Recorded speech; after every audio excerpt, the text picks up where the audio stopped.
Amen. Tayo po'y darako na po sa oras nito sa pinakamahalagang bahagi ng ating banal na programa na kung saan ang pagkikinig at pag-aano ng Word of God. Nadadalhin po sa atin ating beloved ordained preacher, beloved Brother Boy Galuya. Amen.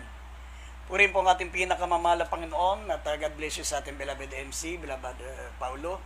At ang pinakamataas na pagsamba, pinakamataas na pagpupuri, pagluwalhati, pagdakila at karangalan ay para sa ating dakilang Diyos na ating pinaglilingkuran, ating pinakamamahal na Panginoong Jesucristo.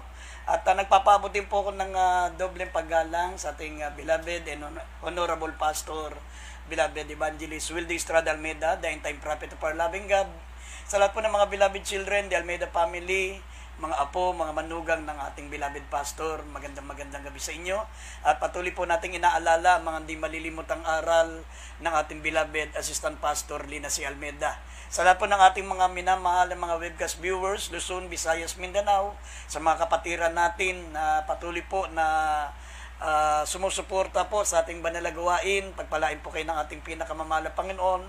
Mga kapatiran natin sa ibayong dagat, yan po sa mga iba't ibang panig ng mundo na abot natin banal na gawain. Mga minamahal, pagpalain po kayo at ingatan ng ating dakilang Diyos sa inyong lugar na kinalalagyan. Na tayo po'y manalangin muna, mga minamahal, bago tayo dumako sa ating pong banal na salita ng Diyos na ating pong mapapakinggan sa gabing ito. Tayo po'y manalangin. Opo, dakilat papagpala po naming Ama, minsan pamala Panginoon. Humingi kami ng kapatawaran sa lahat ng aming mga pagkukulang, sa lahat ng aming mga kamalian, sa aming mga naisip, nabanggit ng aming mga labi, malapang nagawa, patawarin mo po kami, linisin po ang aming mga puso. Sa gabing ito, mahal na Panginoon, alang-alang po sa mga minamahal na mga kapatiran na may mga pangangailangan, may mga sakit, may mga karamdaman, umaasa sa iyong dakilang kapangyarihan, mahal na Panginoon. Langisa mo po yung mga salita, gawin mo makapangyarihan, ang bawat salita, mahal na Panginoon, na mamamutawi sa aming bibig. Bigyan mo sila ng pananampalataya, mahal na Panginoon, upang makakilos sa iyong dakilang kapangyarihan, mahal na Panginoon. Alisin mo mga alinlangan sa mga puso, at aming sinasaway lahat ng gawa ng kalaban, demons of unbelief and doubts, demons of hindrances. We bind the power of darkness in Jesus' name. Amen and amen. Purin po ang ating pinakamamahal pa ng maminamahal, kaya hindi buksan po natin ating pambungad na talata dito sa Mateo 7, talatang 7 hanggang 8. Kaya hindi bila Brother Pao. Dito sa aklat po ng Mateo, kabanatang 7, talata po 7 hanggang 8. Sabi sa 7, magsihingi kayo at kayo'y bibigyan. Magsihanap kayo at kayo'y mga kakasumpong o mga susumpong. Magsituktok kayo at kayo'y bubuksan. So, 8, sapagkat bawat humihingi ay tumatanggap at ang humahanap ay nakasusumpong at ang tumutoktok ay binubuksan. Amen. Purin po ang ating pinakamamahal na Panginoon, maminamahal. Dito po sa ating paksa, ang ating pong paksa ay patungkol po sa asking, seeking, and knocking. Alam niyo, maminamahal, sa pananalangin, sabi nga ng banal na kasulatan, ang paraan ng paghingi sa Diyos, ito po ay sa pamagitan ng panalangin.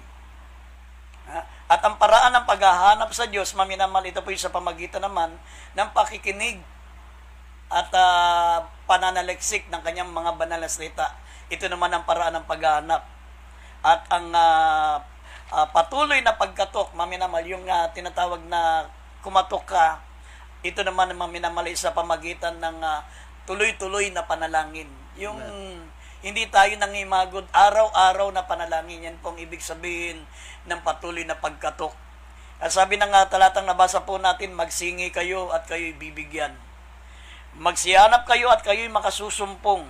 Magsituktok kayo at kayo'y bubuksan. Sapagat ang bawat humingi ay tumatanggap at ang bawat tumahanap ay makasusumpong at ang mga tumutugtok ay binubuksan. Yes.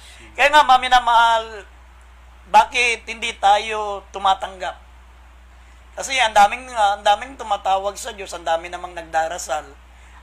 Kung tutusin, maminamahal, halos lahat ng tao, ano man naman ang uri ng kalang reliyon, ay marunong magdasal.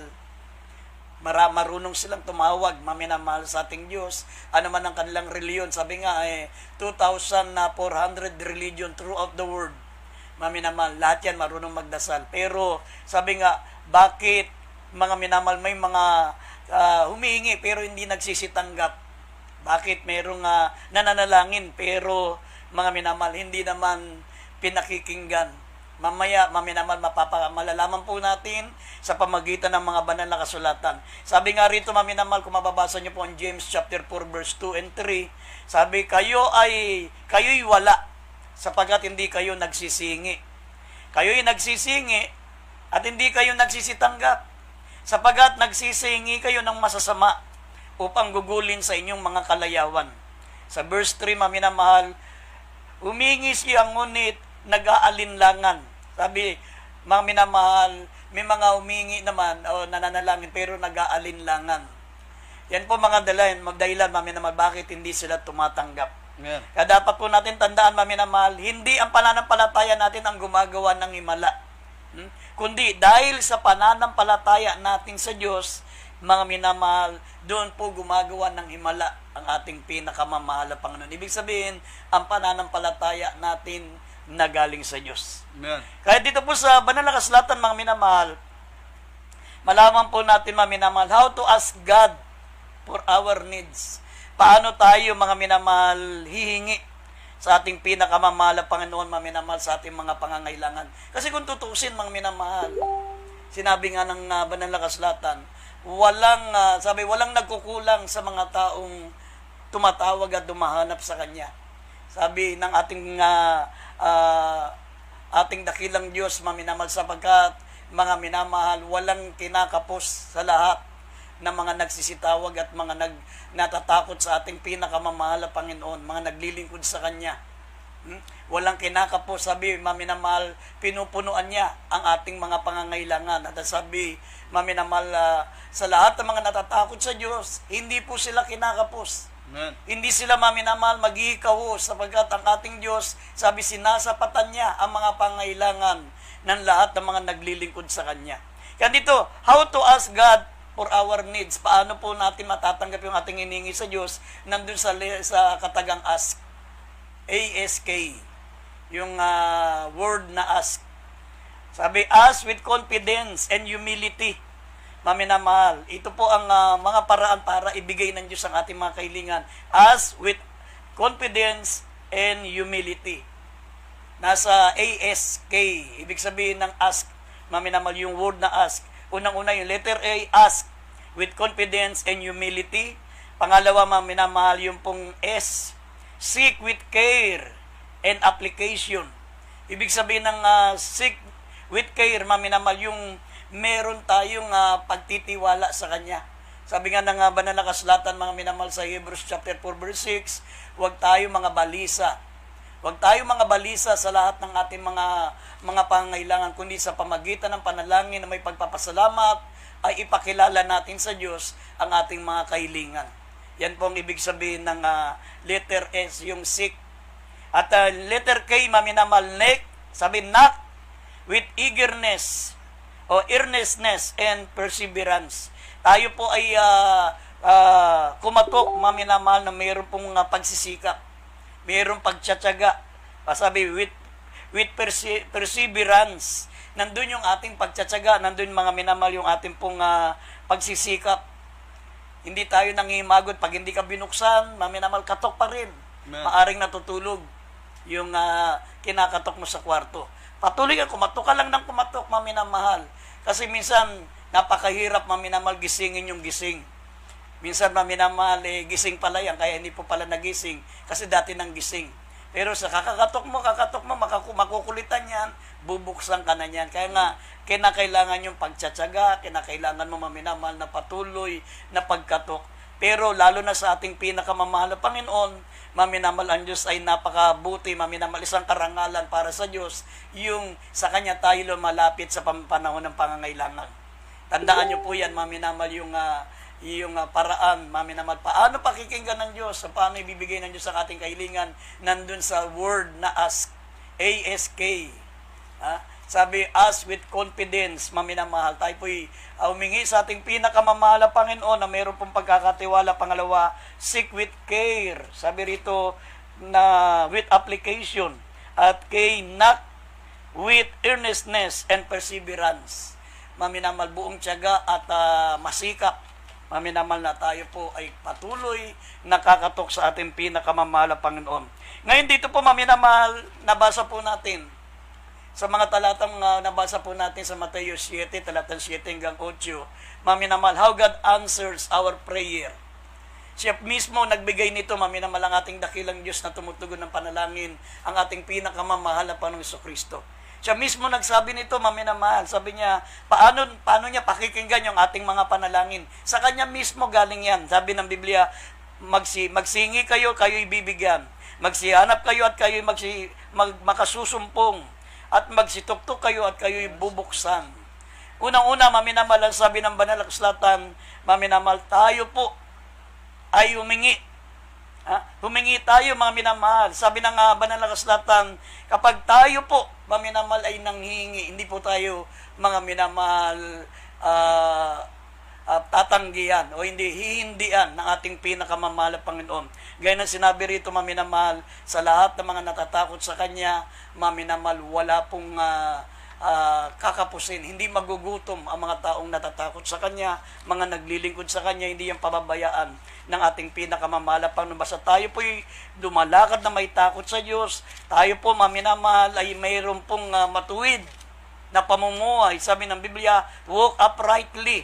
At lumalakad po tayo nakasama ng ating malapang abiding in Christ at magkaroon tayo ng pananampalataya. Amen. Sabi rito, basahin muna natin ng Psalms 34 verse 9 up to 10, maminamahal, sinabi po rito, tayo mga natatakot sa ating malapang, hindi tayo kakapusin ng lahat ng bagay. Ang mga batang leon, maminamahal, ay magugutom. Sabi rito, ngunit ang mga natatakot sa Kanya kailanman ay hindi po kakapusin ng lahat ng mga mabubuting bagay. Basahin po natin ang talatang ito. Dito sa aklat ng mga awit, kabanatang 34, talatay 9 at 10. O mga takot kayo sa Panginoon, kayong mga banal niya, sapagat walang kakulangan sa kanila na natatakot sa Kanya. 10, ang mga batang leon ay kinakapos at nagtitiis ng gutom, ngunit silang nagsisihanap sa Panginoon na hindi kukulangin ng anumang mabuting bagay. Amen. Amen. Pangako yan ng ating pinakamamahal na Panginoon. Tayong mga naglilingkod sa Diyos, tayo pong mga natatakot sa mahal na Panginoon, sabi, maminamahal, walang kakulangan sa kanila na nangatatakot sa Kanya. Amen. Ang mga batang leon, maminamahal, ay kinakapos at nagtitiis sa gutom, ngunit silang nagsisihanap sa Panginoon na hindi kukulangin ng anumang bagay. Biro nyo, maminamahal, ang batang leon, sabi ng Biblia, kakapusin yan. Ibig sabihin, sa lahat ng paraan, nakagagawa ng paraan, maminamahal yung batang leon para makakain, pero makakapusin pa sila kaysa sa ating mga naglilingkod sa ating pinakamamahal na lalo na tayo naglilingkod sa Diyos, hindi po tayo kakapusin, maminamahal, sapagkat walang kakulangan sa kanilang, sa mga natatakot sa Kanya. Yeah. At ang sabi ng Banal na Kasulatan, lumakad tayo ng matuwid sa harapan ng mahal na Panginoon. Sabi rito, sapagkat ang Panginoon Diyos ay araw at kalasag. Ang Panginoon ang nagbibigay ng biyaya at kalulatian. Hindi siya nagkakait ng anumang mabubuting bagay sa mga nagsisilakad ng matuwid. Amen. Yan po'y nasa Psalms 84, verse 11, maminamahal. Sabi ng Biblia, hindi siya nagkakait ng anumang mabuting bagay sa mga nagsisilakad ng matuwid. Yes. Kaya imposibleng hindi ka pakinggan ng Diyos, maminamahal. Hindi ka pahihindian ng ating mahal na Panginoon kapag lumalakad ka, maminamahal, sa katwiran. Lumalakad ka ng matuwid sa harapan ng mahal na Panginoon.